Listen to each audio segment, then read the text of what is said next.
Morning, everybody. Day for you. As I mentioned last time, I've got a little video. I believe it's Destiny speaking with Andrew Tate and a bunch of other guys. I'm pretty... Oh, well, I'm kidding. I'm pretty excited to listen to this. Weigh in with what little knowledge I have at the moment. See how my opinions may change now and later. Let's embark on this grand journey together! Is that where do you draw the line? Who decides where that line is, Destiny? Good to have you. And I'm sure there's a lot of voices on stage that some you agree with, some you strongly disagree with. But where would you say that line should be drawn? But wait, I'm on Destiny's blacklist. He cannot speak to me because I'm on his blacklist. Are we talking okay. about for are we talking about for like legal purposes, or are we talking about for platform community guideline purposes, or what do you mean? Let's keep it more broad. Free speech purposes. Well, I mean, where do you draw? Is it so Elon has drawn? Can't talk. Okay, so Destiny blacklist. is Nick on your black? Do you have a blacklist? Destiny, have you broke? Yeah, He has to go. Give us an exception here, Destiny. If you can speak to Nick, if we can have the exception, Destiny, we'd be very grateful. But on a serious note, Destiny, where do you draw the line? Because Elon was asked that question. I think he was asked. We were doing a space on Brazil. When he was asked that question, he said a country's law, even though he might disagree with it, that's that's the line he cannot cross because he's running a business. Where do you think that line should be drawn, Destiny? Because we've been having I just want to add one more. Go ahead, Nick. Go ahead, Destiny. Well, yeah, I was gonna say. I mean, like to say the line is drawn at the law. I mean, is the most boring answer ever. Obviously, and if you're a business owner, you kind of have to operate there. But that's not the only place you're going to operate, right? Business owners can also make suggestions to Congress. They can have their appearances. They can talk to whoever they want to talk to. They can push culturally for the norms to change. In terms of like where it should be, I mean, I like the United States freedom of speech. I think that sometimes people speak about it in kind of an ignorant way. Like, for instance, when we talk about TikTok, it's kind of funny that people think it's unfathomable that a foreign adversary literally having connections to so many different American cell phones and having their thumb on social media, which we all know is incredibly like influential and important. The idea that wouldn't be a thing we'd want to avoid as the United States, I think it's an easy to understand idea without needing to invoke, any kind of weird conspiratorial nonsense. Yeah, Israel. Cool. But yeah, no, I mean, I like the United States. I don't think we should have hate speech laws. I think you should be allowed to say more or less what you want to say in terms of like legal protections. And then obviously platforms can regulate speech as they want, but I think they should lean a little bit more on the freedom of speech side and just give people the opportunity or the tools to like block or mute people if they don't want to hear them. So my next question, Destiny, is, do you think Nick should be censored? What, from X or from Twitter? Social media. No, I think Nick's pretty harmless. I think if he wants to do his little thing, he can do what he wants. Okay. I just got something real quick I want to say with TikTok, because I find it very interesting. Real quick, I just want to say this with TikTok. There was a push to ban TikTok for years on a national security premise because, obviously a foreign adversary has created the app. But I find it very interesting that a bill didn't get passed to get TikTok banned until what? Oh, it was overwhelmingly pro-Palestine, about 70 to 30%. Versus being pro-Israel. But once it became pro-Palestine and people became extremely critical of Israel, guess what? Oh, we got to pass the bill and get rid of TikTok. Ed, I know you were jumping in. So we were talking about Nick's ban. I know you were banned, I think it was 2021 or something, and then Elon actually let you back on, or X let you back on after Elon took over.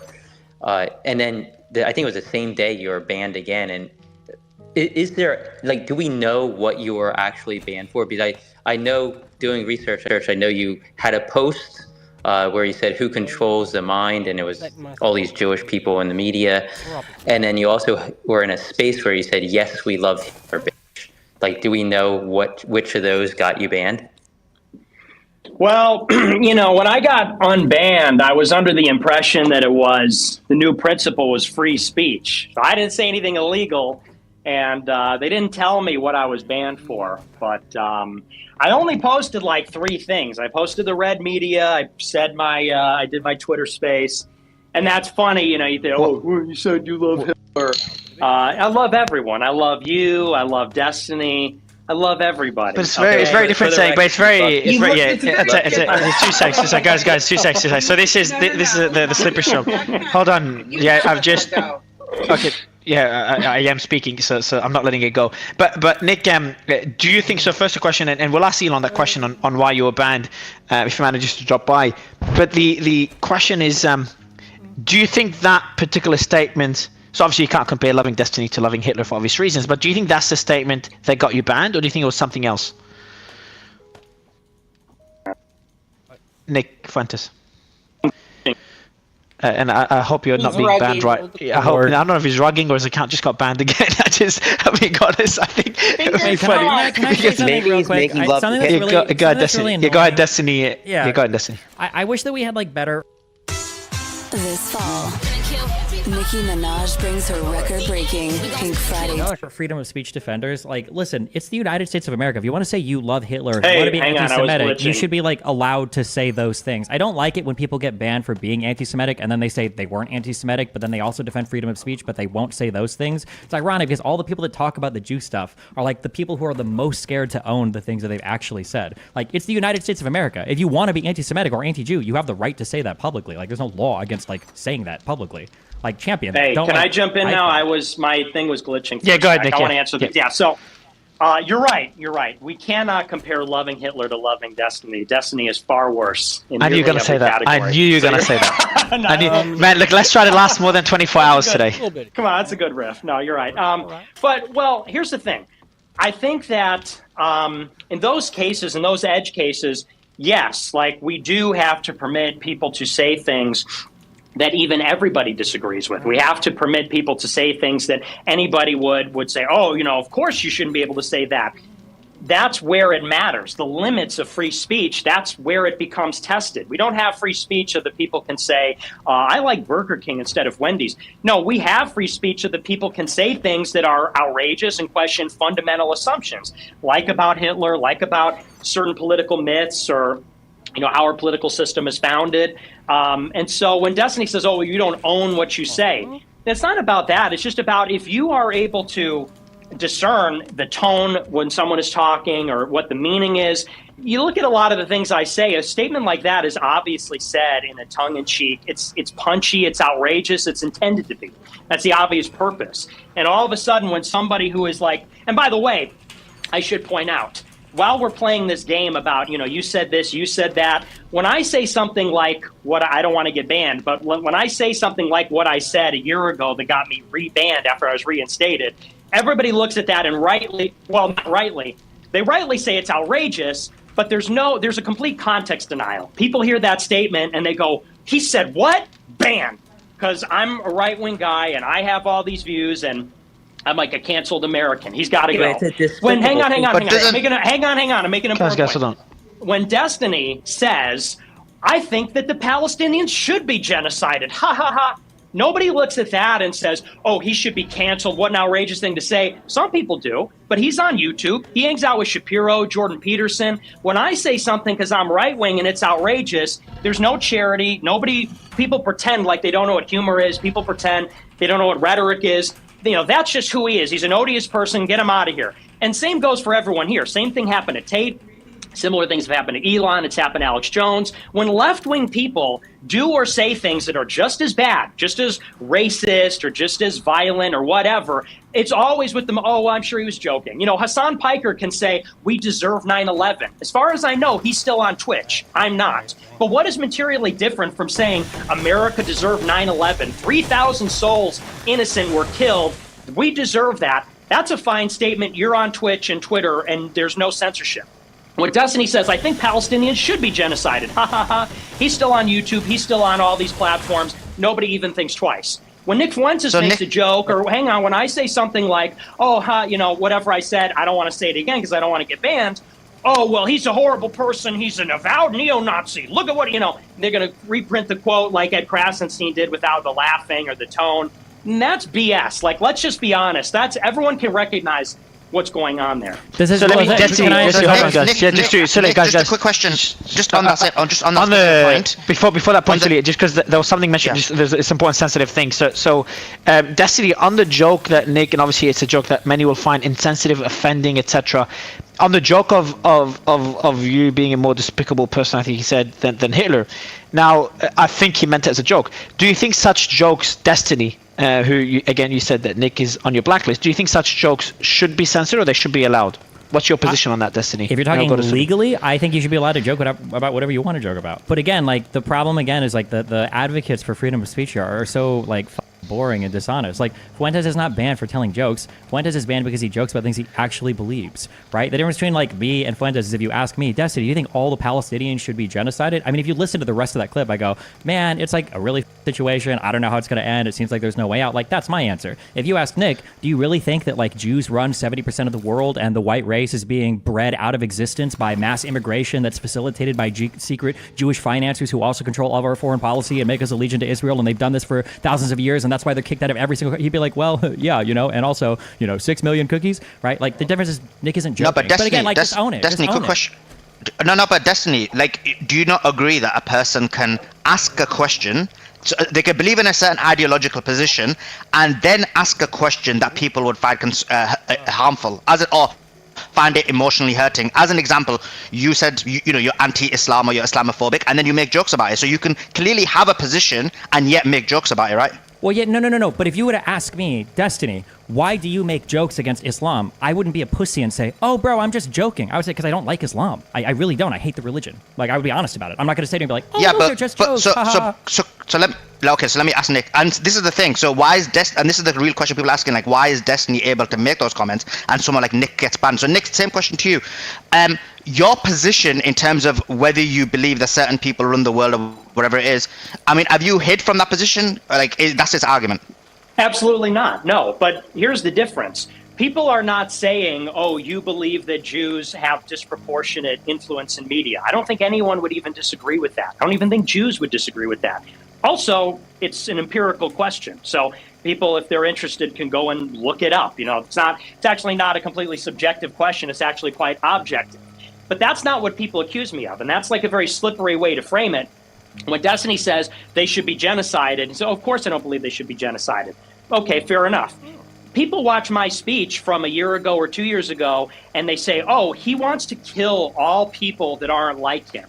In the same speech, I say, we love everyone. We love even our enemies. We need to pray for them. We need mercy and compassion towards them. We don't need cruelty. I think even in that same speech, not even about Jewish people or Israel, in that same speech, I said, when I look at homosexuals and transsexuals, I don't like all the cruelty visited upon them. We need to pray for them. We need to bring them into the church, blah, blah, blah. So it's like the same speech where people say, oh, Nick said he wants to kill everyone and all of his opponents. I'm literally as Destiny said with his comments about genociding Palestinians, if you look at the full context, so it's like it's completely misrepresented. The difference is the ADL and the SPLC aren't clipping Destiny's joke and throwing it on social media every time he makes a post. The difference is when an article is written about Destiny, there isn't a preamble that says Destiny, a live streamer who said Palestinians should be genocided, but they do that for me. Every unfortunate thing, joke, exaggeration, whatever you want to call it, always with the most uncharitable interpretation, that is on my Wikipedia. That is the preamble of every article written about me. And I'm not going to hide behind my real views. Okay. Are you saying Hello? that all of that was taken out of context? Saying that we're going to kill everybody or whatever? Yeah, it absolutely is taken out of context. I mean, we have to give me a specific example. How many Jews do you think died in the Holocaust? Well, there's a specific. How many Jews died in the Holocaust? So Nick, just a quick question, right? When you've explained the disparity in terms of the rules, like basically Destiny can attack Islam, Muslims, and he's got no problems, and you have been banned. Now the question becomes, when you know that that's the level of Sophia that we live in, that there is this disparity, do you then, like, now you made a joke, didn't you, right? And it was clearly a joke, but now that could be snipped and that could maybe be used to get you banned or whatever it may be. So does that make you become, does that make you become, well, obviously it hasn't, but should it then make you become a lot more careful in the jokes you make? No, absolutely not. Because what I have learned, because I've been doing this for a little while now, longer than many people, what I've learned is it doesn't matter, actually, what you say or how carefully you say it. Keith Woods is on here. He just jumped on the space. This is a guy who, I mean, me and my followers, it's like an inside joke that his streams are they don't have any rhetoric. They don't have there's no jokes. It's very dry. It's all philosophy. This guy is like the most controlled, disciplined, And by controlled, I mean he has self-control, not like controlled op. I mean he's self-controlled, restrained, disciplined. And even when he got popular last year for the ban, he started the Ban the ADL campaign, hashtag, they dug up like a tweet from 2 years prior where he said something like, sarcastically, oh, I guess I'm a raging anti-Semite because blah, blah, blah. The ADL cut that, and now every time there's an article about Keith Woods, it says, self-avowed raging anti-Semite. One tweet from years ago said in an obviously, I mean, Keith knows the details, so he can reproduce the tweet, but it was so obviously, he wasn't saying, hey, it was obviously rhetorical, it was obviously sarcastic, so it doesn't matter. All the videos, all these dry videos about Platonism and, video essays and articles about birth rates in a very measured academic way. He said one thing sarcastic one time. They dug in, found it. Some researcher reproduced it. Now he forever will be known as the self-avowed raging anti-Semite. So I've seen many things like that. So the question is, do you self-censor and impose a chilling effect? And, we can't be funny. We can't make jokes. We can't be rhetorical. We have to kind of go through this translator and be, as Tate said at the beginning, you neuter yourself. They want you neutered with the chilling effect from these free speech regulations. Or do you just kind of go out? I feel like I have filled up the room with such a cacophony. Like there's just like this ambient perception of me as this like vaguely horrible person. Now I can say whatever I want. Now I can say whatever. And, and I think people can recognize if they watch my show. Yeah, go ahead. Sorry, Nick, I'm going to put you on the spot and then get Destiny's thoughts. I'm going to ask you a tough question. Sure. And I'm pretty confident you will not get banned answering that question. But what is the most controversial belief that you currently hold? And the mic is yours. It doesn't matter how controversial it is, because then my next question for Destiny and anyone else would be, should that belief be censored? Should the ability to speak about that belief be censored? Nick, the mic is yours. Okay. Well, I would say the biggest taboo right now is talking about Jewish people, because I talk about race and I talk about gender and a lot of things. And the biggest taboo is, as we all know, talking about Jewish people's influence. And they could be right-wing or left-wing. I think, though, it seems like the influence of Israel is maybe the biggest one, because even conservatives talk about George Soros. So I would say it's Jewish influence. And my answer for that is I think that only Christians should be in power in America. And I don't know the details of how you'd work that out in terms of if you pass a law or there's a qualification, but I think that we should have all Christian legislators and Christian presidents and Christian Supreme Court judges. So I would say that's probably my most controversial. I'd say taboo number one. We've discussed this point in previous spaces. I want to ask you, and Keith, I'm going to go to you in a second, but give me one more, Nicholas, and then we'll go Nick, and then we'll go to Destiny afterwards. The second taboo thing, and I've got a quote here about. I'm going to read out a quote. Could be out of context. Maybe it could be the second one when you said it could be a joke as well. We need to go back to burning women alive more. Again, if I took it out of context, I do apologize. But can you maybe elaborate that quote? And could that be the second most taboo belief that you hold? Which I'd be surprised if you actually hold that belief. I see your co-host thumbs down that one. I wonder, she didn't like that I said I want to burn women alive. That's obviously a joke. And if you look at the whole context of that clip, I said in a very deadpan way, I'm like, women are casting spells and they're becoming witches. In the Middle Ages, they used to throw them in the river. They used to burn them alive. I'm like, and here they are lying on the stand about, I think in that case it was Johnny Depp. I'm like, they're lying about Johnny Depp casting spells. I'm like, we got to burn these women alive. Obviously a joke. Oh, okay. I'd put that I'd put that in an extremely bad joke, but yes. Can I ask Nick a question real fast? Your reaction is what makes it funny. I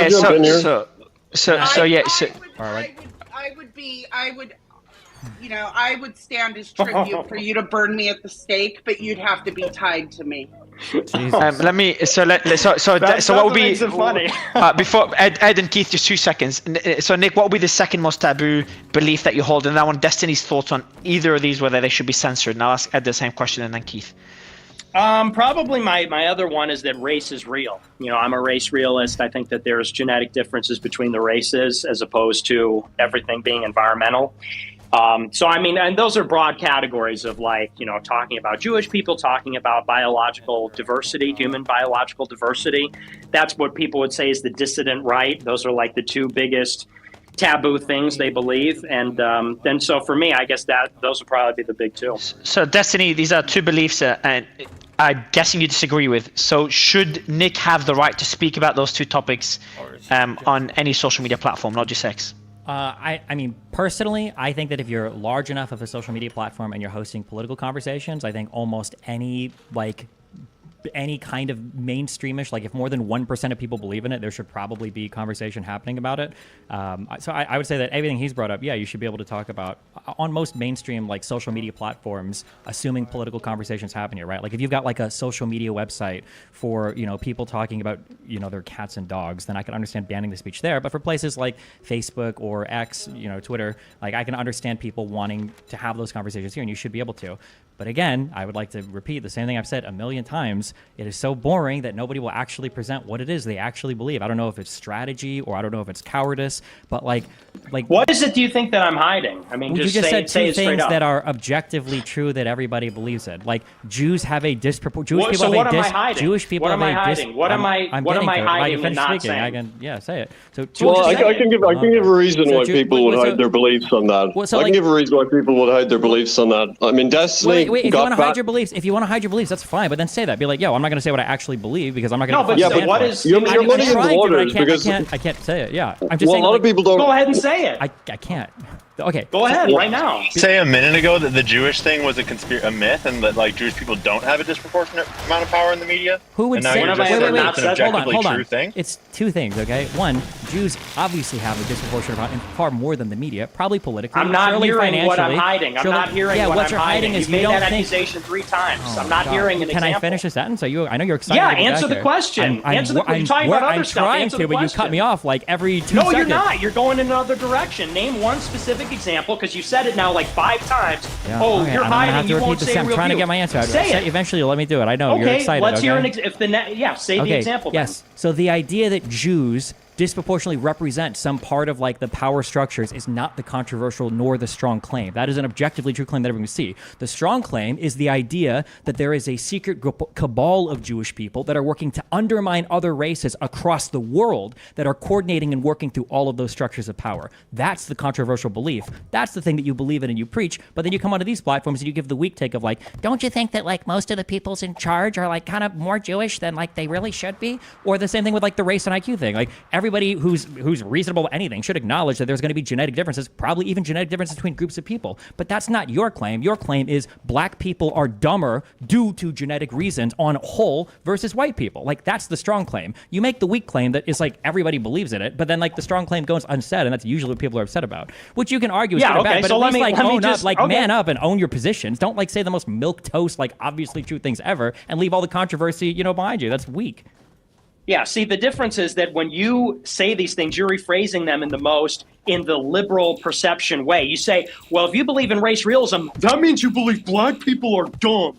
No, if you believe in human biodiversity, you believe that there are genetic differences between people. IQ is a heritable trait, and blacks have a lower average IQ, on average, than white people. That's also a statistical fact. That's also true in SAT scores. It's also true in IQ tests globally and in America. I've never hid from that.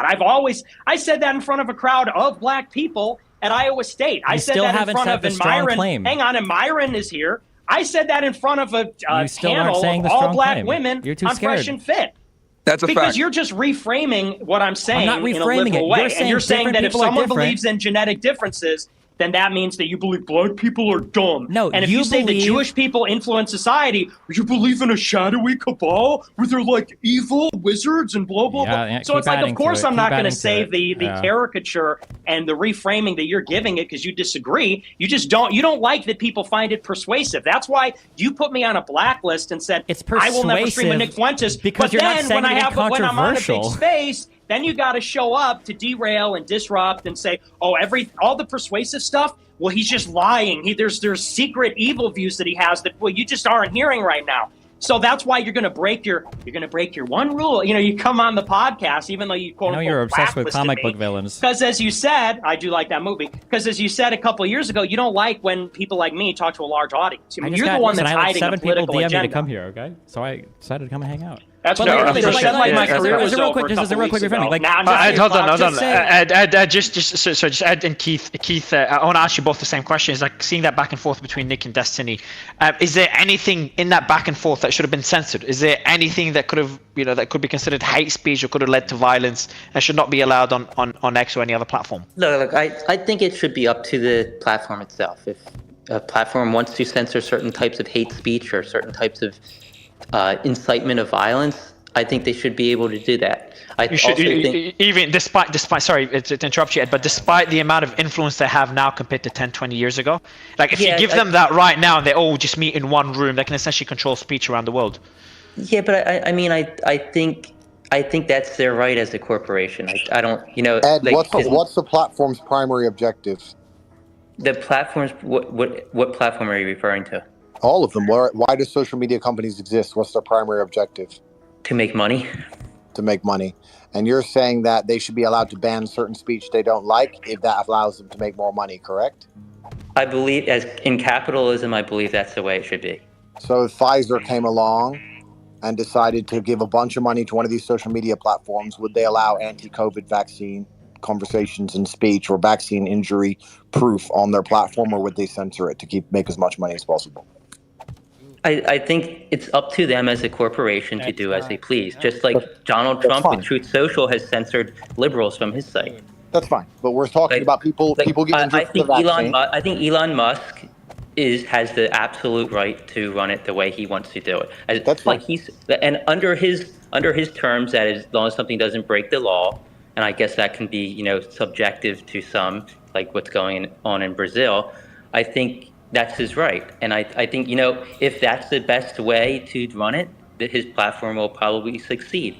Cool. So vaccine. I understand what you're saying. So vaccine injuries do exist. However, the platform's objective is to make as much money as possible, and Pfizer is funding the platform, so they're going to pretend vaccine injuries do not exist. So they are purporting a false version of reality. They are creating and aiding the matrix and making people believe a version of reality that is not true, primarily for financial profit. And those with the global centralized capital can control narratives. Have you been feeling sad most of the time, losing interest in things you once cared about? You may be experiencing these and other symptoms that are difficult to understand. These symptoms are worth exploring with a doctor. Learn more about major depressive disorder and a potential treatment option at managingdepression.us. Control the world even at a better level than most political parties. Would you agree with that? Well, unmute. Wait, Pfizer is not even worth that much money. Why would we assume Pfizer can control speech on? It's an example. Destiny. Yeah, see, so you keep blaming it on the advertiser or a company that's paying these companies. It's up to the media companies, it's up to their shareholders, what's in the best interest of those companies. That's how capitalism works in America. That's what I think most conservatives embrace. They embrace capitalism. Let the companies make up their own mind. If one business idea is not going to work out, if people don't like that, they're going to move to another platform. And we're seeing that with a lot of people who are moving away from Facebook and onto X because they don't like the level of censorship they're getting on other platforms. So they move to X. Just like the media, that you can watch Fox News, you can watch News Nation, you can watch, there's a plethora of different media outlets that you can consume if you don't like what one media outlet's putting out there. It's not the government saying, oh, the media can't talk about the Pfizer vaccine or say that it has side effects. If that would be an infringement on the First Amendment. But in capitalistic society, these companies can run the way they want without government interference. So if the government starts interfering and saying you can't run your platform how you want, then that's going to be the government interference, and that's going to be against the First Amendment. Okay, well, that's another argument because there was Twitter files and there's a whole rabbit hole. People and the Twitter files also, the Twitter files showed that a lot of stuff went on. People requested a lot of things to be removed. And Twitter, being a publicly run company, publicly held company, they made up their mind on what they believed was best for their Let me simplify the question. Do you believe so what you're effectively saying, we agree on the fact that those with the money can control certain narratives and how they're perceived and discussed. Would you agree with that? Those with money definitely have more control, yes. Yes, and they can control on a public forum how certain things are perceived and discussed because they have the money. And when I say advertise, what I truthfully mean is donate. and lobby. That's what they do. They donate and lobby to platforms to get their point of view. Yeah, across. of course, on certain platforms they can, but on certain platforms they can't. Like, let's say X, for example. Well, absolutely, because it's free speech. So this is where we're going back into I'm only going back over this because we talked about it earlier when you guys were saying the primary objective of the media is to make money. And I said, that is the primary objective. I mean, there's really no arguing that. Okay, well, if that's their case, then they're going to take money from the large centralized power structures, and they're going to purport any false version of reality that it takes them to make as much money as possible, and the people who donated the money to make as much money as possible. Objective truth has nothing to do with it. If that's in the best interest of the shareholders, perhaps. I'd like to think that shareholders have an ethical side of things too, and if they see that happening, they're not going to be as interested in investing in that company. So, I mean, I think the board of directors and the shareholders are going to have the ultimate say there. And I don't think most people want that. But do you think you were censored for money? I didn't hear you. Do you think you and Brian's accounts were banned for monetary purposes? Did they make more money by banning you guys? No.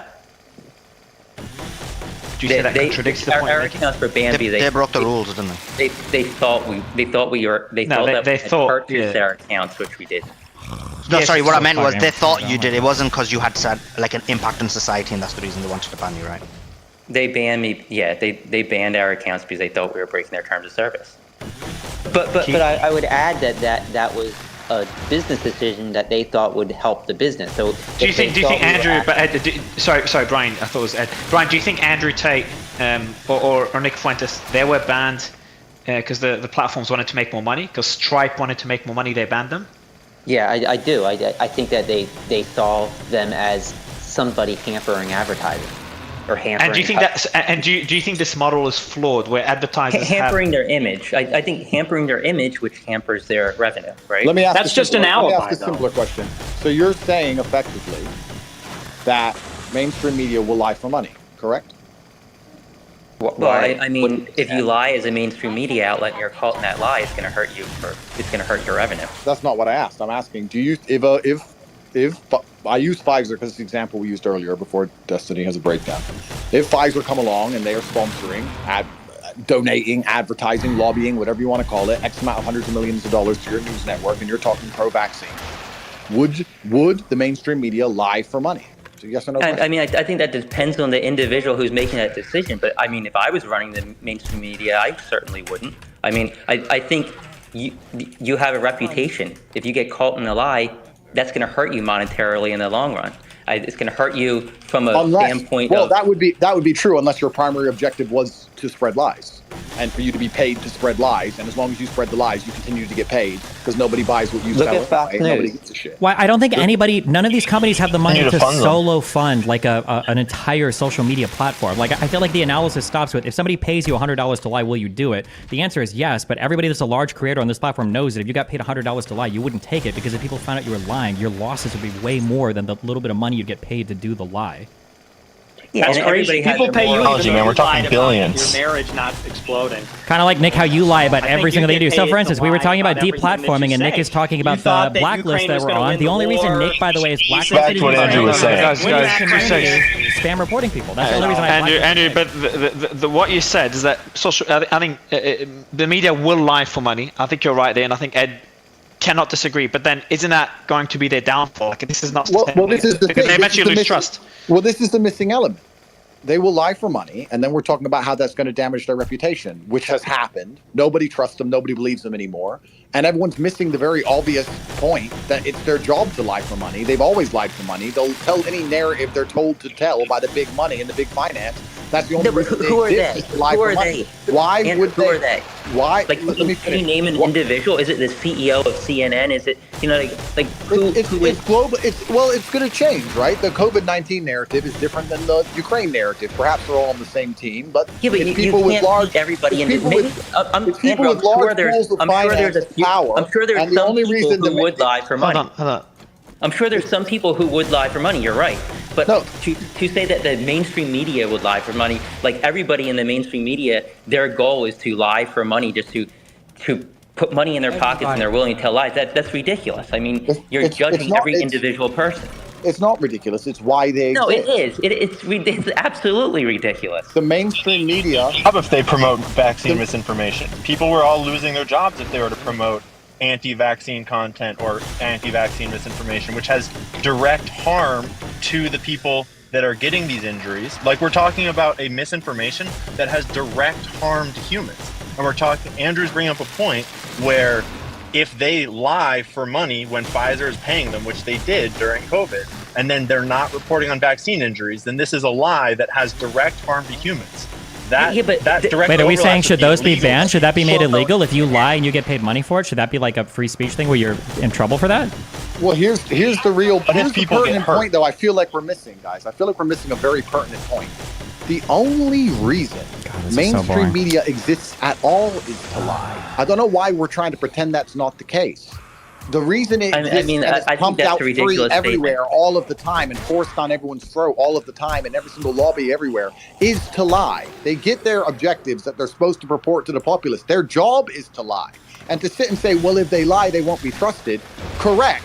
Nobody trusts them. Correct. They've been lying for money all this time. That's exactly where we are. So how is this confusing for anybody? So Andrew, when does a media outlet become the mainstream media or part of the mainstream media? At what point? Well, that's an interesting question. I mean, you have state broadcasters for a lot of countries, and I'm sure that in each different country, you have their state broadcaster with their particular narrative they want to push and enforce. I'm sure the Chinese state broadcaster and the Russian state broadcaster and the British state broadcaster will look at the same series of events with a completely different spin and a completely different narrative that they'll try and push to the populace, which they think is best in their national interest, which means it comes from above. It's not organic. It's not just accidental. They put together the narratives they're told to, and they push it to the population. They're professional liars. That is their job. Yeah, but don't you think that every media outlet wants to reach that point of being considered the mainstream media because that means they're the biggest media in the country? So at a certain point, you become part of the mainstream. At a certain point, you become part of the mainstream media, right? Those five. So at that point, do you just start lying? I mean, it's a ridiculous narrative. Sure, what's ridiculous to say that there's like a free market for media. There's 5 major conglomerates that own most of the media. So to pretend this idea of like, well, they're rising and falling and they're in competition. There's like 5 major they rise and fall. That control most of the media. And there is some, within margin, but nobody would ever say that like some tiny publication that could be founded by an individual is going to blow up and compete with the big 5 conglomerates like News Corp, 21st Century Fox, and Disney. And they wouldn't let it. And they wouldn't let it. Guys, let's be hyper realistic here. I said earlier about the control of people and influence over people is the only true war. Tanks and bullets are the final last resort to do that. It's much easier to use social media and narrative control and the MSM, et cetera, to control a populace as opposed to putting them all at gunpoint. The idea that you can just stand up and tell the truth and you're going to have a broadcasting organization inside of the UK bigger than the BBC and you're just going to talk against the government and you're just going to tell the truth and be Mr. Honest and they're going to let you get bigger than the BBC without catching a fucking bullet is asinine. Look at what's happening to people who have Twitter accounts. Not just my story, Nick's story, Alex Jones' story. There's a bunch of people with Twitter accounts who end up in a cell for having a Twitter account, let alone a broadcasting corp. To sit and believe that, who becomes the mainstream and you can just go and make a news channel and maybe you'll get in. It's one big club and you're not in it. And it's control. So Andrew, you haven't answered my question before. So when you say they, the mainstream media, are you talking about, let's say, Chris Cuomo when he was on CNN? Are you talking like is he being fed this information that he's only I'll be honest. I'll be very honest with you. What I think of mainstream news broadcasters, I think they're idiots who are dragged from obscurity and they sit down in front of a teleprompter, and I think anybody can do their job. And Don Lemon's monumental failure has proved that perfectly, because since he left CNN, nobody's given a shit. I think he has 500 views on any of his videos. He's some random idiot they plucked from obscurity, sat him down, he read the teleprompter. It's not about who reads the teleprompter, sir. It's about who decides what's on the teleprompter in the first place. That's the actual discussion we're having here. It's nothing to do with which jackass could sell his soul and sit down and read the garbage. So many of those shows that individual, whoever has that show, they have their team, and they're not necessarily being fed everything they have to say. They're allowed to have opinions themselves. My friend, and I call you my friend. So you don't get I'm glad you're calling me I'm about to call you an idiot. Because you're an idiot, sir. Tucker Carlson said the exact same thing, that he had basically full editorial. Didn't Tucker get fired for having an opinion that went outside of the narrative of Fox News? No, Tucker got fired because he almost cost Fox News $1 billion for lying on air. It's funny that you defend the fact that he had an original opinion. What you're actually defending is misinformation and lies, which is supposed to be something you guys are against, I thought. Which opinion was this? That's not what I heard. Tell me, please educate me, Destiny. The Fox News, the Dominion lawsuit. There were texts that were leaked from him where he admitted that he was lying on air about claims that Sidney Powell had made to him, and he was tired of lying to his audience about things about the Dominion voting machines being rigged. Well, I don't know if that's a lie at all. Firstly, you don't know anything because you don't read any media. That's why you're out here saying things like they get marching orders from everybody. You don't know how any of these media companies are structured. You don't know where the teams get their information from. People that work in media are the most social media hungry people in the universe. You think that all these people in all these networks across all these countries are getting fed the same marching orders and nobody's leaked anything, nobody's complained about anything, nobody's said anything? And why do we think that mainstream media is any more insulated from these problems than alternative media is? You guys will make fun of the marching orders from mainstream media, but I bet every single alternative media guy in here is anti-vax, thinks COVID came from a bioweapons lab, thinks that Russia has a right to invade Ukraine, thinks that all the charges against Donald Trump are made up, thinks that we shouldn't be supporting Israel. Like, you guys have literally copy-pasted the same opinions between every single one of you, and you guys are talking like an army of NPCs about how the mainstream media gives you fabricated opinions. Like, it doesn't even make sense. Yes, we do all think the truth. That is... Oh, crazy how truth can be a perspective there, huh? But when you all think the same thing, it's not a conspiracy, but when the mainstream media does, it is a conspiracy. Crazy how that works. I just said that different state-sponsored broadcasters would have conflicting points of view. But they don't. Do you watch any media? Have you followed any media? Course, they don't typically have conflicting opinions. When you're reporting on international media, the stories are more or less the same. And a BBC segment, they often directly conflict. Often. No, very rarely. On the facts, no. Maybe if you're watching a pundit or you're reading op-eds, they will. But if you have any amount of media literacy, a really great example that works against your Israel stuff, by the way, was the reporting of that Al-Alasi hospital bombing, where everybody was saying that Israel bombed that parking lot. Every single mainstream media outlet in the world ran with that story for 2 days. I mean, how did that work if Israel controls the media? Or how does that work if they all give conflicting accounts and reports? It's because they don't. It's because everybody relies on, people that are reporting on the ground. It goes through their media teams. They publish what they think is right. Sometimes people fuck up. But there doesn't have to be a top-down conspiracy to explain why. The sure did change the headlines very quickly, Destiny. Yeah, after more information came out. Yes, sir, that's how it works. When fake news came out. This is so naive. There have been so many lies, specifically about wars. It's insane that you would even bring that up. Before the 2020 election, there was a big story about how Russians were putting a bounty on the head of American soldiers in Iraq. You remember this? And they said Trump is allying with Russia, who's killing our soldiers. Then a year after, and by the way, that's after the election, they came out and said, yeah, that wasn't true. They came out and said, well, we source our intelligence on the ground. Some of it has a high degree of confidence and some of it has a low degree. And this one had no degree of confidence. But it took them a year to correct it after it had already served its purpose. Same thing with the Hunter Biden laptop. They totally put the lid on that one because they said, we were told it's Russian disinformation. Turned out to be authentic after the election, just like the 40 beheaded babies. 40 beheaded babies! 40 babies and their heads are off. I can't believe it. And then they found out in December, after Israel had already invaded, after they blockaded Gaza, after everything, they said, oh, yeah, that was all fabricated. It's a complete lie. Same thing with Ukraine. I remember when we debated, they said Russia blew up a nuclear reactor because they're trying to do another Chernobyl. Turned out that was bullshit. So those are just off the top of my head.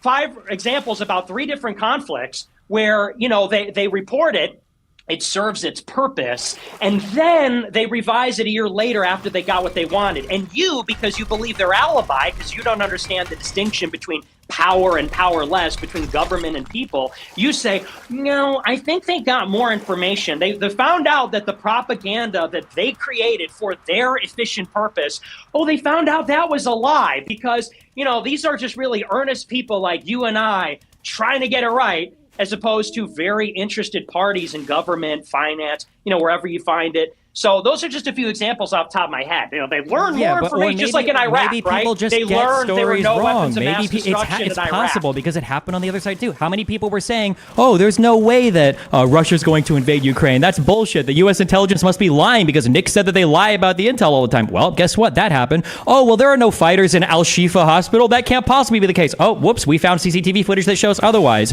Oh, no. Hydroxychloroquine is a way better drug than remdesivir. This is going to be the ivermectin is going to save all of us. us, oh, looks like none of that was true. Oh, you know, people get things wrong. Some people lie. Like, you have to be intelligent enough to call out fault. That wasn't even a syllogism, dipshit. That's a false syllogism. No, that wasn't even a syllogism, dipshit. Listen, people get things wrong sometimes. You have to be more intelligent. You've got to be more sophisticated when you go through media, and you have to understand sometimes people they get shit wrong. Sometimes people do lie, but why the you trust people who in alternative media who are like teams of like 1 to 4 highly ideologically driven people versus entire media conglomerates that are being fact checked or have like, you know, dozens or sometimes hundreds of workers in some of these offices. Like the ability for you to lie about something is going to be way higher.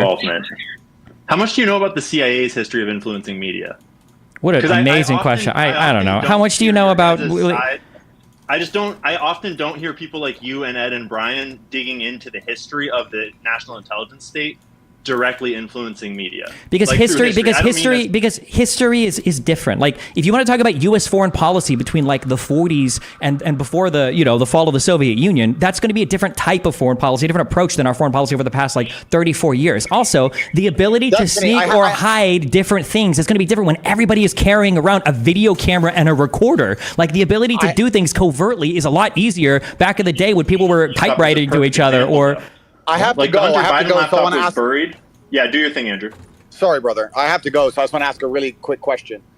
Destiny, I want to understand your worldview because you and I have a different worldview, it seems, especially on girlfriends, etc. But we won't go down that path. Do you think it would be prudent and professional for a country to allow its state broadcaster, which speaks to its populace, to report whatever it wanted and whatever it discovered, without any kind of moderation or input, even if it was directly adverse to the goals and aims of the national security of said country or the military-industrial complex of that country? Do you think they would allow the state broadcaster to just report whatever it wanted fairly without anyone telling them what to say or any narratives to hold, even if it's directly counter to the interests of very powerful entities within that nation? Do you believe that we operate in a world that fair? Yes, because confidence is a valuable thing. And if your country doesn't trust you, doesn't trust the media, if it doesn't trust the leaders, and if you've got ways to hold them accountable, like via voting, then yeah, if you fuck around with your population and people find out, you're going to be held accountable for it. Arguably, that's why Trump won his election. You know, you can say that like, oh, well, the media lies to everybody and everybody lies to everybody. That might be true. Fine. Then why the fuck should we believe anything any of you guys say, right? At that point, you're in an epistemic, nihilistic black hole of nothingness where you can't believe anybody. The fact that you believe a country X, will have military aims, it will have agricultural aims, it will have political ambitions, it will have trade aims, whatever they are, to compete in this globalized market, and they need their population to believe a certain point of view to be as competitive as possible against the other nations, and they're just going to allow their state broadcaster to broadcast whatever they want, even if it's counter to their own narratives and interests, is so ridiculously naive.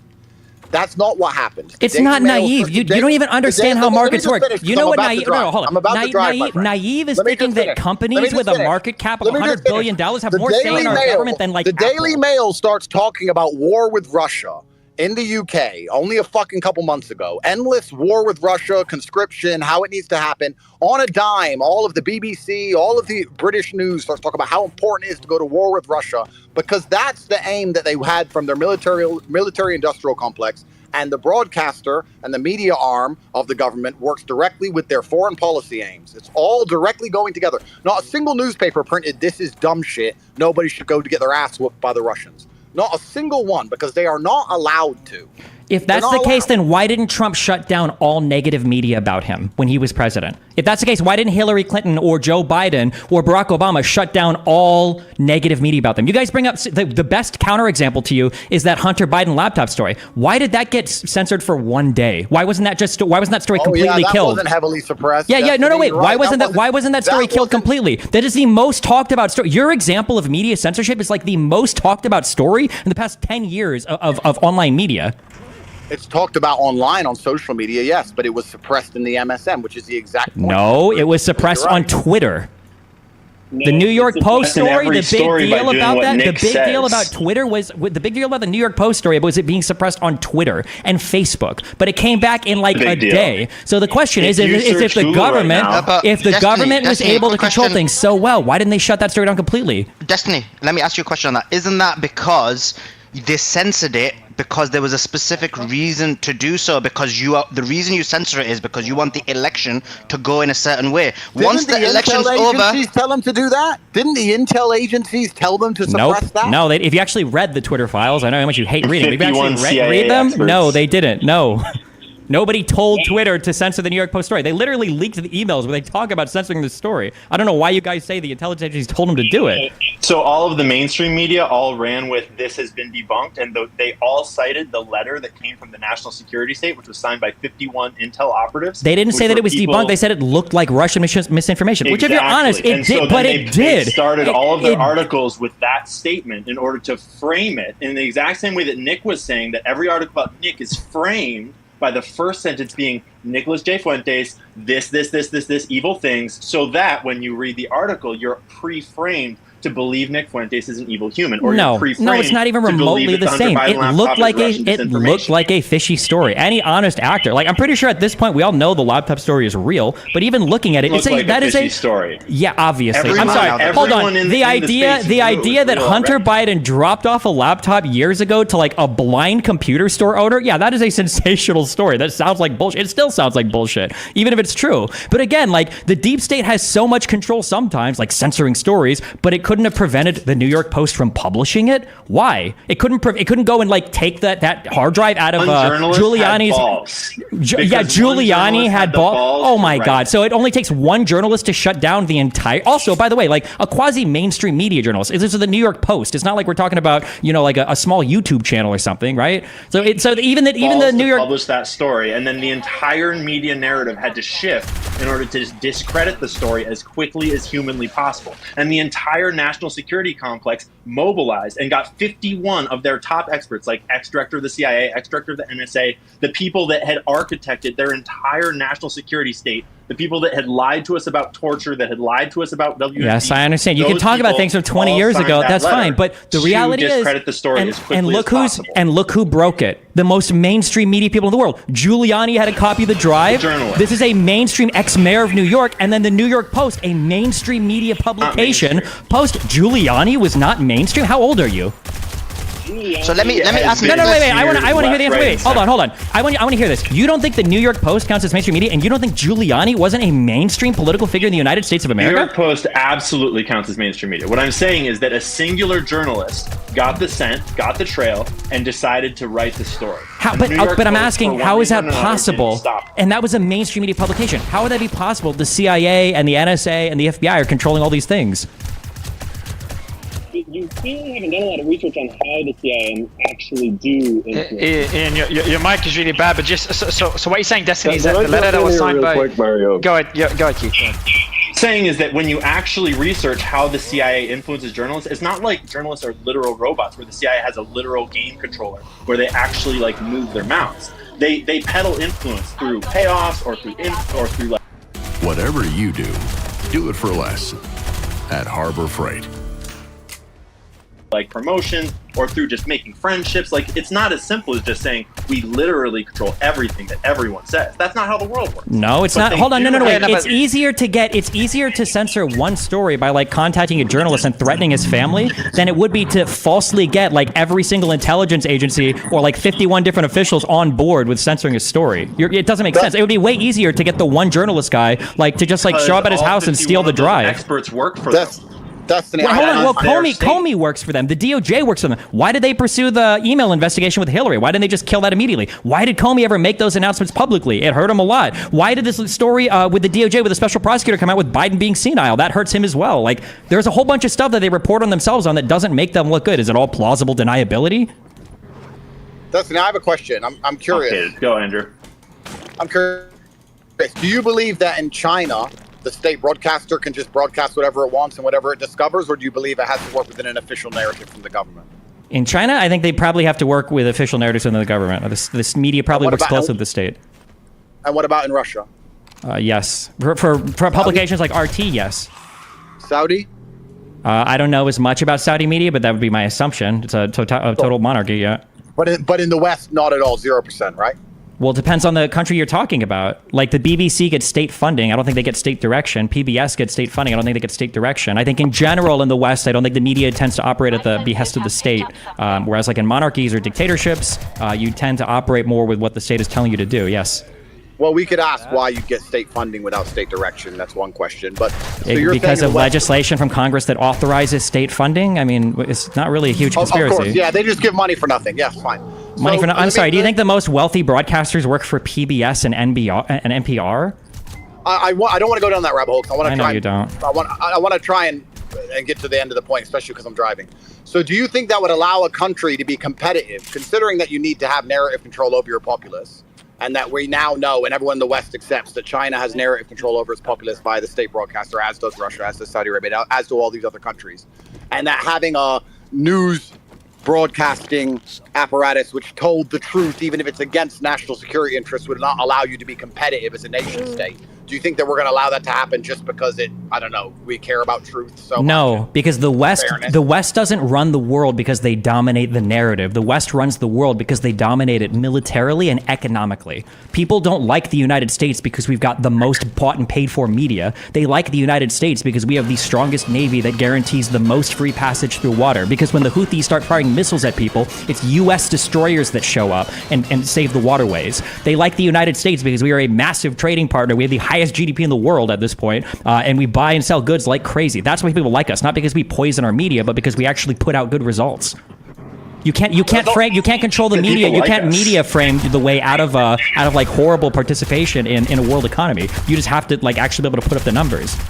No, I don't think you understood the point I'm asking, because America as a country is in competition with other nation states, right? No, but we don't compete on who can control the narrative. That's shit you do on Twitter and YouTube. We compete on who has the highest number of exports. We compete on who can facilitate like the largest like multilateral trade deals. We compete on who can guarantee safe passage through waterways. When people start blowing each other up, whose military is going to show up to make sure that your ships are safe? Those are the things that we compete on. Cool, understand. So you think that America has no vested interest in controlling the narratives that its own population believes in, although the CIA spends basically unlimited money ensuring that vested interests are installed in every other nation state around the world. They don't care about their own at all. Yeah. They don't care about what Americans think at all. They just care about all the other countries think. Yeah, if you think the CIA spends unlimited money, it's because you don't know what unlimited money looks like, and you have no idea what the scale is between like CIA spending and spending of companies like Facebook or Apple or Microsoft or Amazon. Like if you guys at least were to come on and say things like, I think that all of our foreign policy is being ran by the people that control like Apple and Facebook, that would at least make sense. But by companies that are worth, like tens of billions or like $100 billion? No, absolutely not. And also, no, the reputational hit you would take in a democracy when you elect your leaders and people catch you lying about stuff or fabricating stories or controlling the media. No, I don't think you. Them lying. We never called them lying. Is this supposed to be a desert? Nobody ever said. Hold on. Nobody ever said. Nobody ever said they never. Nobody ever said. Nobody influence other populations, but they have no interest at all in influencing the minds of their own populace. No, they just care about trying to influence everybody else's with their democracy and all the garbage they're doing when they're pushing it. And you're saying they don't control the narrative, which is also another rabbit hole we need to go down to. I mean, technically, your story isn't even contradictory. Even if I let you have that, because technically Americans don't really give a happens in other countries as much as their own. So you could get away with influencing other countries more than your own. Yeah, of course. But the reality is that like if you get caught doing these lies, you pay huge fucking repercussions for it. Like a lot of the country's politics for COVID. What have they paid for COVID? What have they paid for the Vietnam War? What have they paid for the weapons of mass destruction the media coverage for the Vietnam War was harmful to U.S. institutions. That's one of the reasons why we left Vietnam. If we controlled the media, we would have stayed in Vietnam until we saw it through. Media pressure was one of the reasons we left. Look at how unpopular the Iraq War became. You don't think Obama wanted to take a more active role in the Middle East? He couldn't, because the American public fucking hates everything in the Middle East after the Iraq War. What are you talking about? Yeah, American public heavily influences our capability of operating in different theaters of war. After Iraq and Afghanistan, we have no appetite for it. Okay.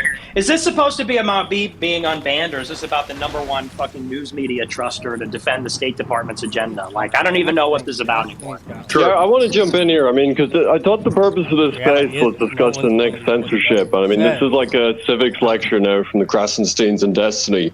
Like, it's really interesting. People might not realize this, but yeah, Destiny has blacklisted Nick for the last few years to try and stifle his popularity. What do you mean? Wait, why did I blacklist him? Hold on. Ask Keith. Keith, question. Question to you, Keith. Because I asked Destiny the question earlier. How did he blacklist him? What does that mean? Why did I blacklist him? Yeah, so Destiny refused to stream with Nick. He didn't want to help grow his popularity. Nick comes back in a day. He surpasses him on Twitter followers. And Destiny goes back to his old tactic of showing up on a Nick stream and reading Wikipedia articles, trying to make him sound bad to his guests. I mean, the central point here is supposed to be Nick's censorship. And, you know, Destiny makes this point. He's like, oh, well, these people, they defend free speech, but then they don't want to come out and be honest. This is the beliefs. easiest truth test forever, right here. Like, tell me, why did I blacklist Nick? Can Nick or you admit it? Can either of you admit it? No, you won't. You're going to keep pivoting. Is he just going to keep interrupting me? I mean, he's been speaking for the last like hour and a half, dominating this space. Make him answer the question. Go ahead, Keith. Yeah, answer the question and then continue, Keith, with the point you're making. So Destiny says, you know, they get censored, they send them for free speech, and they're scared to come out with their beliefs. Well, he's ignoring the fact that Destiny got his followers to mass report Nick in I think it was 2019-20 to get him banned off Twitch, because Destiny is aware of this. This didn't happen. He's lying, and he didn't answer my question. I'll go back, Destiny. I'll go back to you to respond right after. Yeah, go ahead, Keith.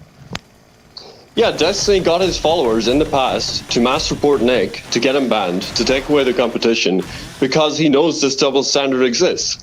And, you know, Destiny will come on these streams and he'll say, of course, I believe in free speech. And in the past, he said, well, you know, look, you're going to get censored if you say shit people find offensive. That's just kind of how society works. Like Nick said, Destiny has said, you know, Palestinians, I'm fine with them being genocided. Hassan, who's probably the biggest leftist streamer now, I saw just a couple of weeks ago, he posted the schematic of a weapon as a quote tweet to a politician, suggesting his followers should engage in violence against the politician. Now, there wasn't an SPLC hit piece, there wasn't an ADL hit piece shopped around, because they know there's obviously a double standard that operates here. This isn't some free market where the companies are looking at these individual streamers, these individual personalities, deciding who to work with. I mean, Nick used the perfect example during Bandy ADL. All of these mainstream media outlets rushed to get this out, that, you know, of the 10,000 tweets I've made, that they found one that was a joke about being an anti-Semite and self-avowed anti-Semite. I can give her another example. Recently, I was censored off a couple of payment processors after a Media Matters hit piece. Media Matters hit piece references an SPLC hit piece that says I'm a Holocaust denier. Now,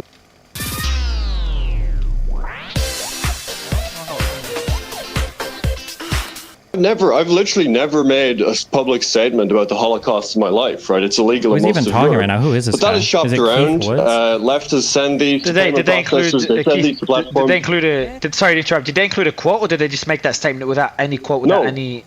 No, the original article that it goes back to, which is shopped around to all these various outlets now, there's no link, there's no quote.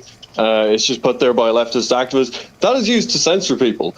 And what you realize about censorship is, you know, there's no debate or discussion going around here. These employees get these pieces handed to them by organizations that are supposed to have a reputation, like the ADL, the SPLC, and they just hit the button.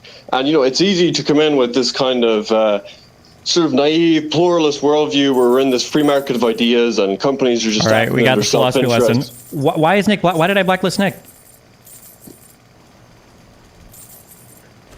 You blacklisted him to stop his popularity.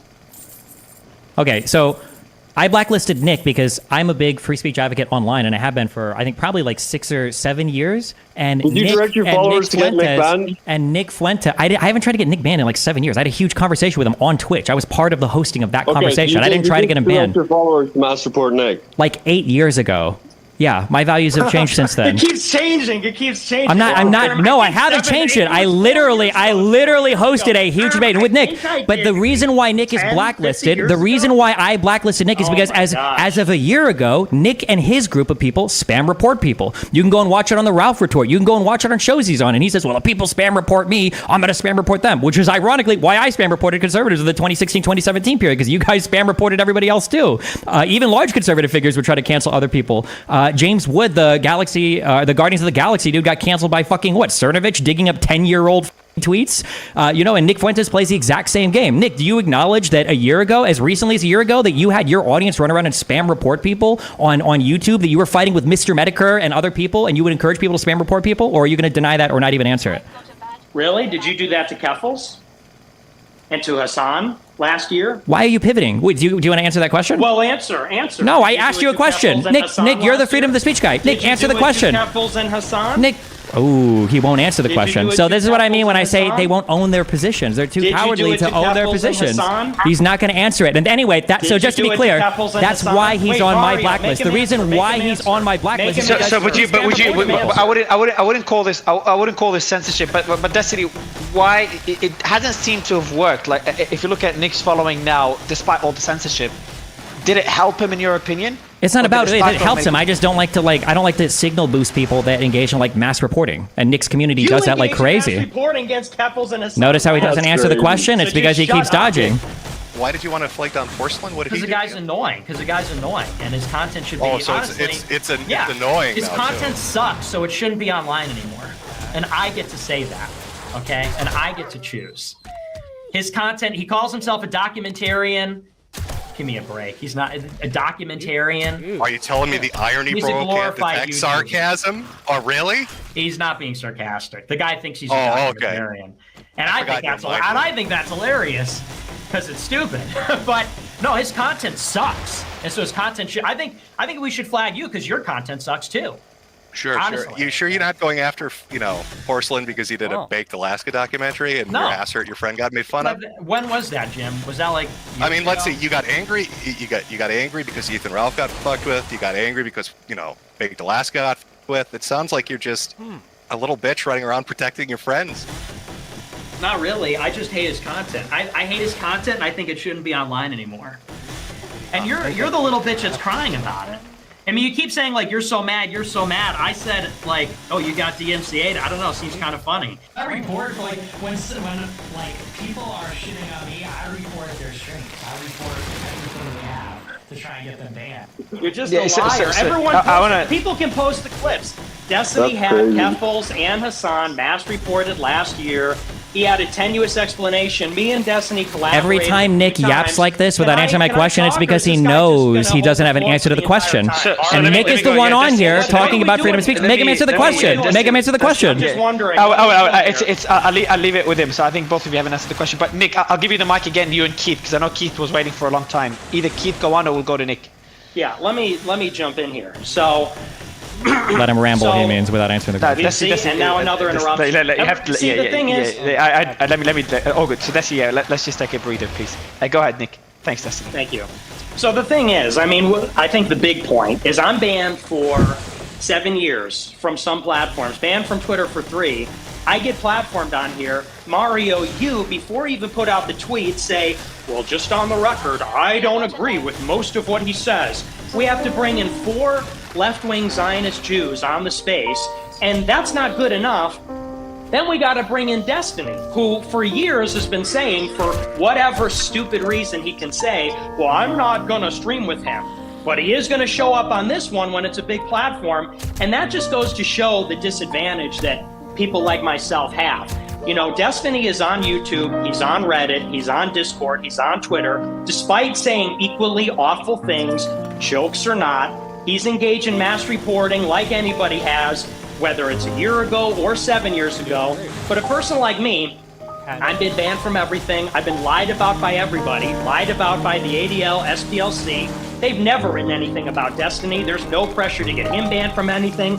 I get restored. It's not 48 hours. I get invited onto a space where everybody practically... Consider this your sign to stock up on signage. Because right now at Vistaprint, all signs are 20% off. So you can bring in business with durable banners. Make your message stand out with your... has to sign a pledge that says, I'm not with this guy. And we got to bring in 4 other people who do most of the talking from the left to defend the State Department and the regime. You had Andrew Tate and now I'm going to be interrupted here. Now I'm going to be interrupted here. Yeah, Brian, I'll let you respond right after, Nick. So I think Brian's point was, Nick, that you had a lot of, you had Alex Jones, you had Andrew Tate, you have Sneeko, you had others that were supporting your stance. So I think we tried our best to keep it balanced, but I do have to agree with you. Like, I'll be honest, I faced the most pressure bringing you on stage, more than anyone else except probably Prime Minister Imran And Khan Mario, in Pakistan do you and hear Bolsonaro. a very clear double standard earlier when you introduced Destiny? He openly says that he hates Islam and he's Islamophobic, and nobody pushes back. There's not going to be any articles. Nobody's going to write a bill to go and say anything about Islamophobia. But then Nick says his points that he believes that race is real and he thinks that America's a Christian country. And then somehow that's the most banned position. That's the one that's going to get articles written about it. When Myron comes on stream and he makes jokes about, they make Nazi jokes, stuff like this, they automatically try to censor you and say that you believe in this stuff. And they come on here, Destiny says that you must believe in. There must be some sort of secret motive that you have, some secret hatred. But no, these people we like to make jokes. We like to have humor. Destiny openly says he hates Islam. And guess what's going to happen? Nothing. It's literally, it's literally not jokes. Two, I've been banned from Twitter more than any of you motherfuckers. I can't believe you guys are crying on here about Twitter bans. I'm pretty sure I've been banned from Twitter. I've been banned from Twitter. Yeah, that's great. I've got some. I'm banned from Twitch. Right. And I was banned from Twitter for longer than you and Fuentes over here combined. And you guys lie about why you get banned from your platforms anyway. Just like Nick Fuentes won't answer why he's on my blacklist. He also lies about why he got no fly listed. It was because he was fighting with a flight attendant. Let's move away from these points. Go ahead, Sneeko. Go ahead. One more point is that Nick's right. I mean, I hosted a bunch of panels back in 2022 when I first learned about Nick and his movement about America First. And the reason they try to silence him so much is because his position ultimately is that we should stop funding Israel. It's that simple. That's why he's so censored, is because he points out a very specific flaw that American politicians have, is that they all have to have an undying allegiance to Israel, and we don't even know why they're our greatest ally. People defend this country so much and they don't even know where it is on a map. The fact that he calls this out so much, that's what bothers him. And so they try to blacklist him, they try to censor him nonstop. But every time he gets a new angle of popularity, when people start to admit that his talking points have been correct for so long, they immediately hijack the stream. They'll come in there when he comes on Fresh and Fit, Destiny has to debate him. When I go debate XQC, Destiny has to jump in. Look, if I get in this call, do you want to join just for a little bit? What call? What are you doing? I'm trying to get in a call with Destiny and SQC.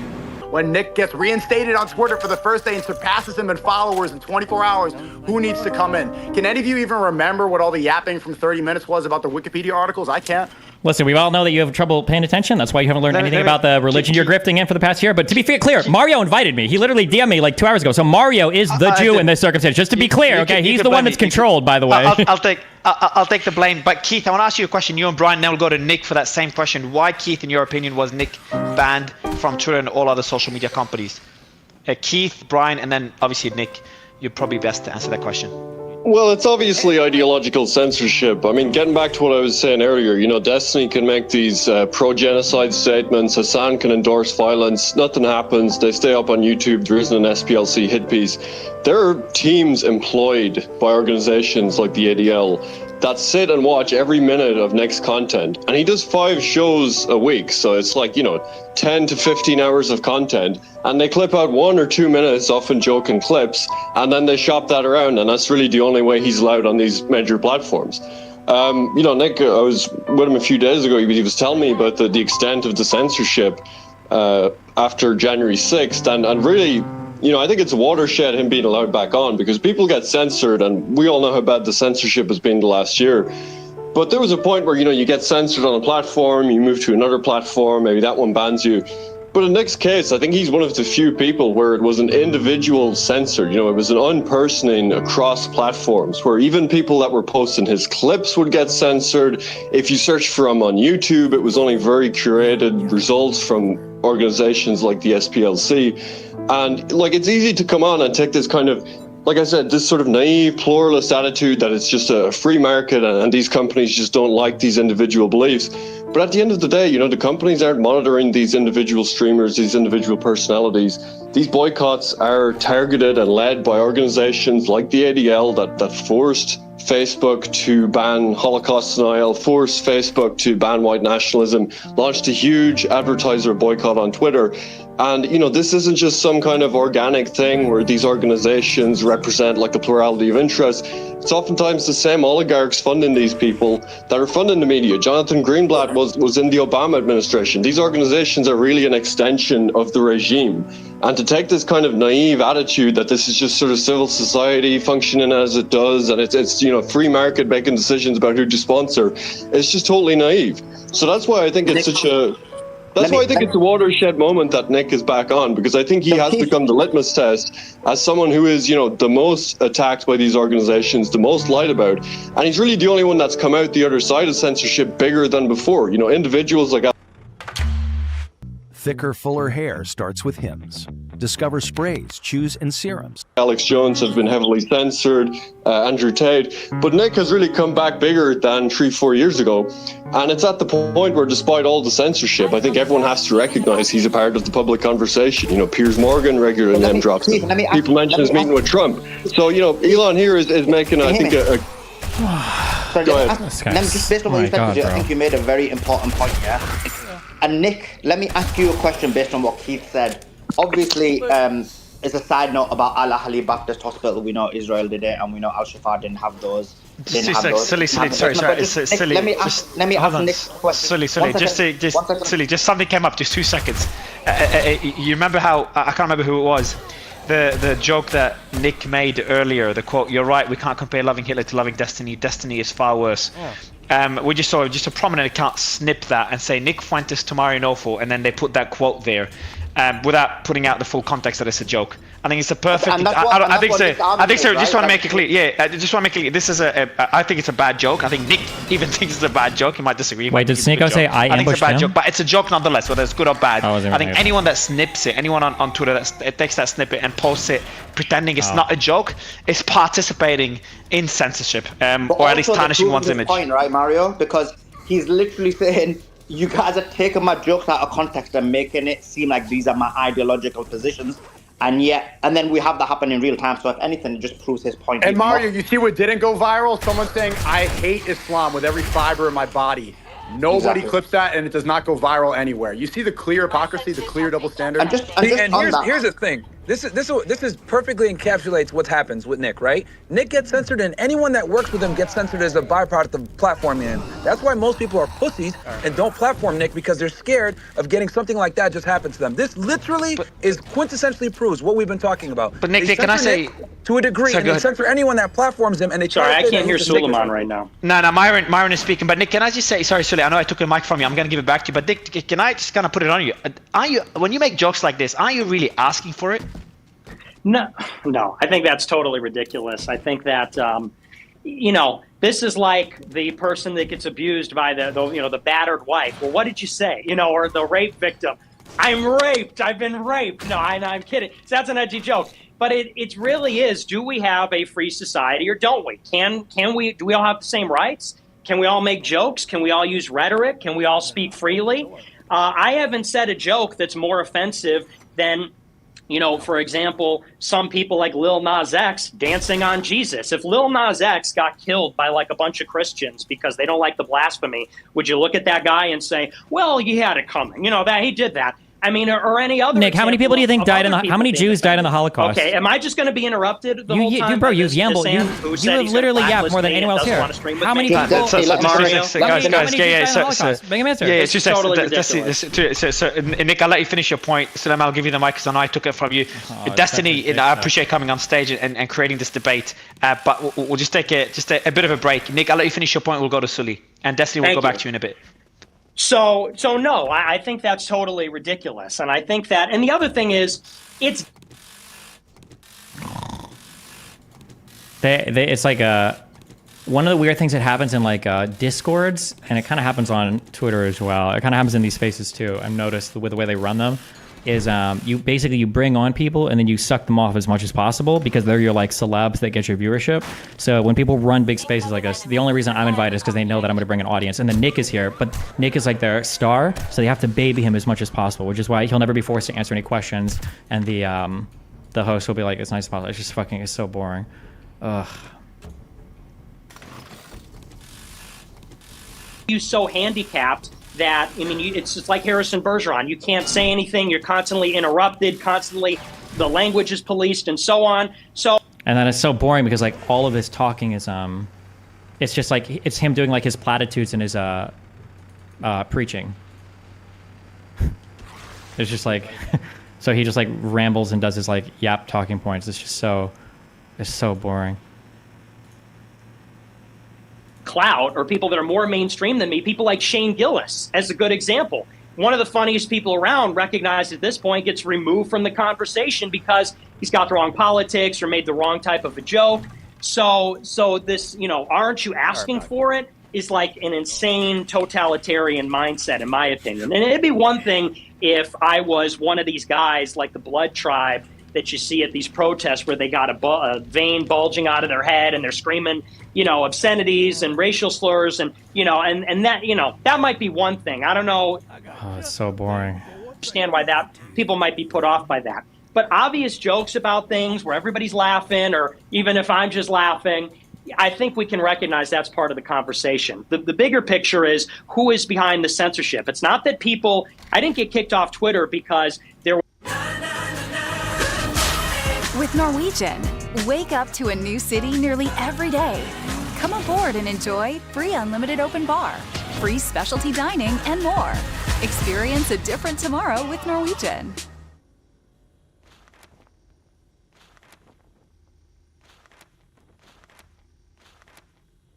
The all-new GoDaddy Aero helps you get your business online in minutes with the power of AI. With the perfect name, a great logo, and a beautiful website. Just start with a domain, a few clicks, and you're in business. Make now the future at godaddy.com/aero.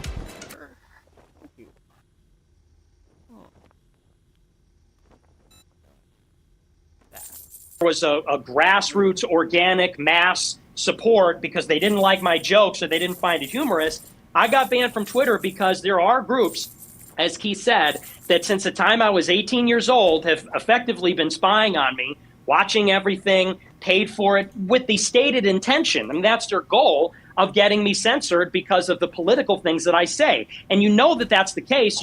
As Keith said, that you can't believe the alibi or the cover story because of the inconsistency. They don't do this to left-wing people. They don't enforce it against left-wing people because it's a matter of ideological censorship. If it was about the thing in itself, Hassan would be banned for posting a bomb schematic, obviously. And there are numerous other examples. Even regular conservatives can point this out. So nobody denies the Twitter double standard. So Nick, just a quick question. Nick, just a quick question, right? Can you hear me? Yes. Yeah. This is where he pretends to ask an impartial question. Explained from a social media perspective, right? And even people have mentioned about this, your joke being taken out of context and clipped. What about from the mainstream media perspective and organizations such as ADL?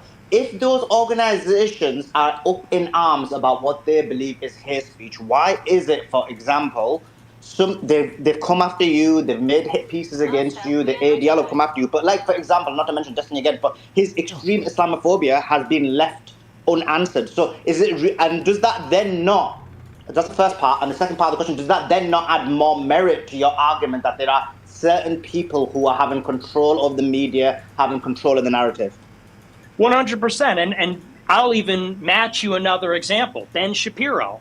Ben Shapiro, who's, I think, far more famous than almost anyone here except for probably Andrew Tate.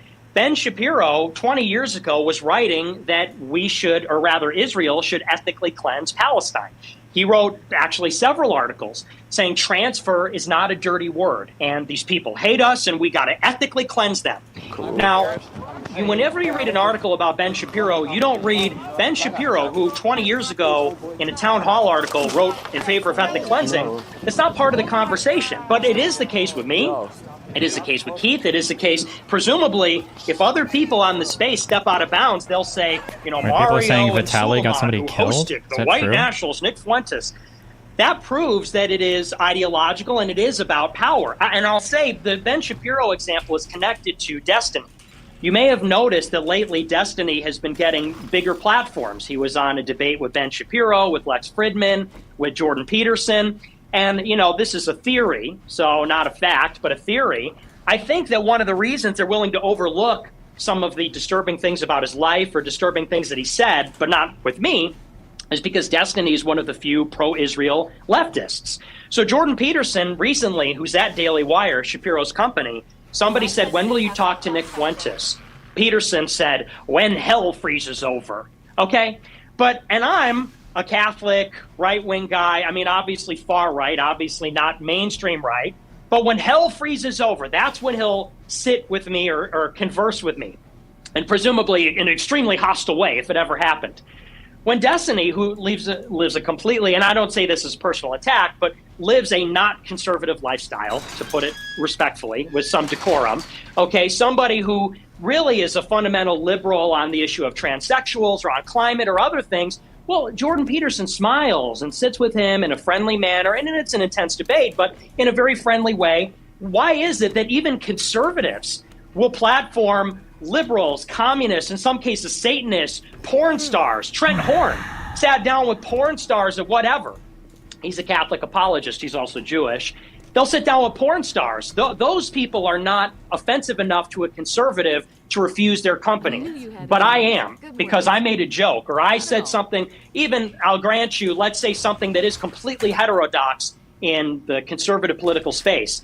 That tells you what's going on. And as I said earlier, the contours of what is called political correctness, what He's so explains mad about these my things, growth. is the position. As much as you guys think like Hassan has been jealous or upset about me growing, Rubin, bro, as the last example Nick I'll Fuentes give, is so ass the mad last about it, and his example is gripers Dave are. Rubin. Dave Rubin built it, and we all recognize, built his brand saying, I'm a liberal, and I may not agree with you, but at least we can have a conversation. You know, Rubin Report, back in 2016, he was debating Shapiro and Milo and Peterson. He really put all these people on. He's part of the intellectual dork web. Dave Rubin, he literally published a book. Hey, don't burn this book. You might disagree with my book, but don't burn it. But when people go and criticize Israel, then Dave Rubin blocks you on Twitter, attacks you on Twitter, and calls your boss and tries to get you fired. You know, all of a sudden, he wants to burn the books. Now we can't have a conversation. There are some things that we can't talk about.